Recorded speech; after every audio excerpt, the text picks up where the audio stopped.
Hi friends, আসসালামু আলাইকুম। আপনারা সব কেমন আছেন? আশা করি ভালোই আছেন। কি করছেন, কি হাল আপনাদের? চলুন আজকে চিংড়ি মাছের একটা স্ন্যাক্স রেসিপি নিয়ে এসেছি আমাদের এখানে গোয়া স্টাইলে।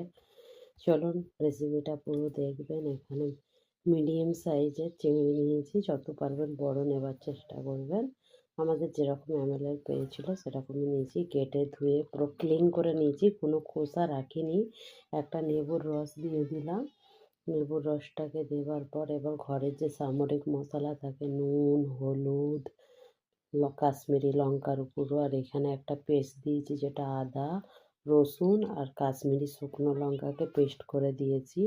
এর মধ্যে একটু মাছি ফ্রাই মশলা দিয়ে দিলাম, দিয়ে এটাকে একটু ভালো তারে মিক্স করে এখানে হাফ চা চামচের মতো কর্নফ্লাওয়ার অ্যাড করব।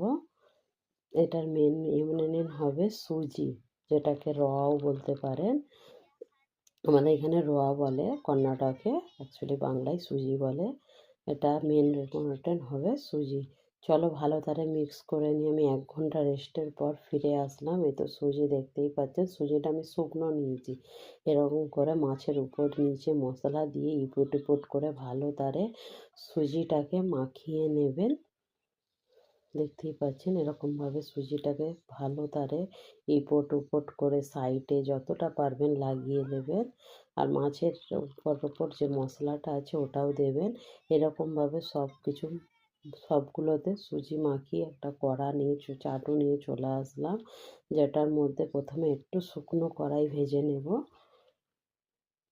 প্রথমে কড়াটাকে হিট আগুন করে নেব, তারপরে মিডিয়াম করে এটা মিডিয়াম গ্যাসে ভাজবো। প্রথমে দেখতেই পাচ্ছেন শুকনো কড়ার উপর দিয়ে ধোঁয়া উঠছে, তার মানে ওই পৃষ্ঠাটা হয়ে গেছে। এবার হালকা করে তেল দিয়ে উপট উপট করে কড়া করে, যেমন মাছ ফ্রাই হয় ওরমভাবে উপট উপট করে ফ্রাই করে নেবো। এরকমভাবে একবার বানিয়ে খেয়ে দেখবেন, যেটা স্বাদ অপূর্ব লাগবেন। আপনারা হয়তো সব কিছু দিয়ে খেয়েছেন, সুজি দিয়ে, সরি বেসন দিয়ে এমনি পকোড়া, একবার এরকম সুজি দিয়ে পকোড়া করে খেয়ে দেখো, যেটা খাওয়ার পর মুখের ভিতরে লেগেই থাকবে।